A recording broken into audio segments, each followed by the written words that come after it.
One question that so many people have asked me is how I manage my PhD life with the family, with investments, and all this.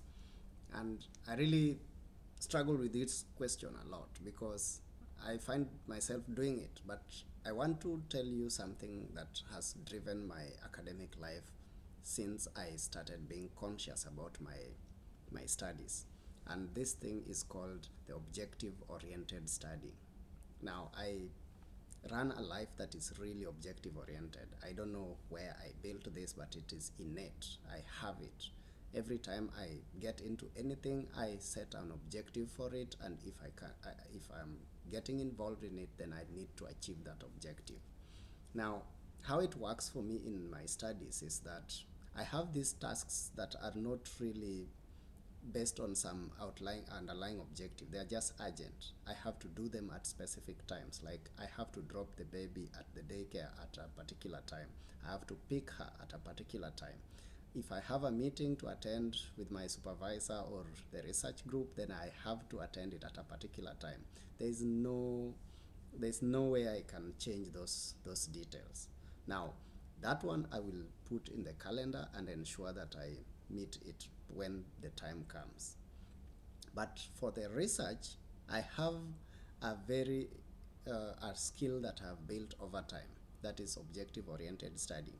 So whenever I finish my day's studies, I sit down and determine the work that I need to do the next day. And if you look at what I have tomorrow, you can see I've planned to do some things. One, I need to update the power balance equation in my model.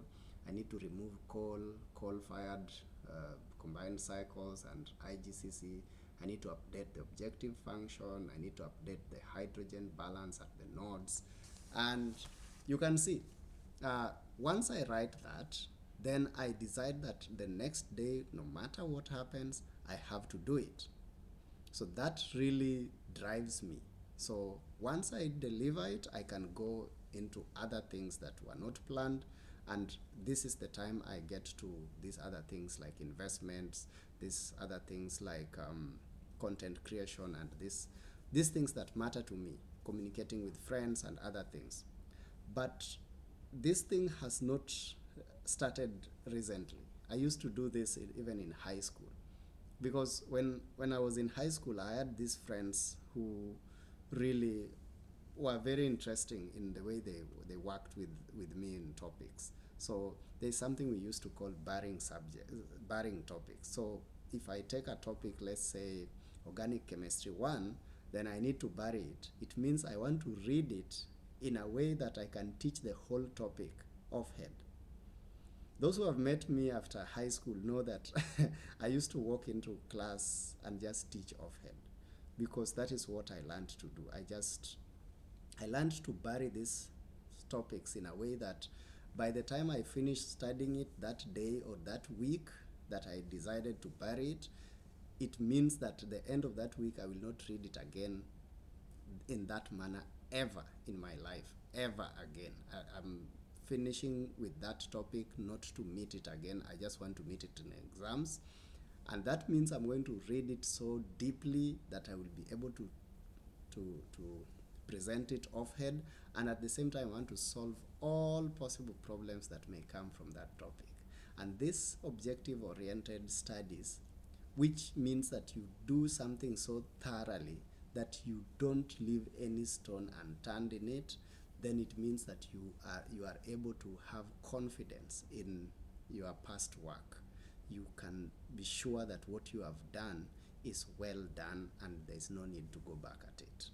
So that really helps me a lot. And if I have some investment work to do, to sit down and pick maybe some stocks, or even to pick some money markets, or these things that I really care about, or land that I need to buy, or something I need to do, then I need to set timelines for them. And that really means that I have to sit down and work out during this major objective that I have to deliver.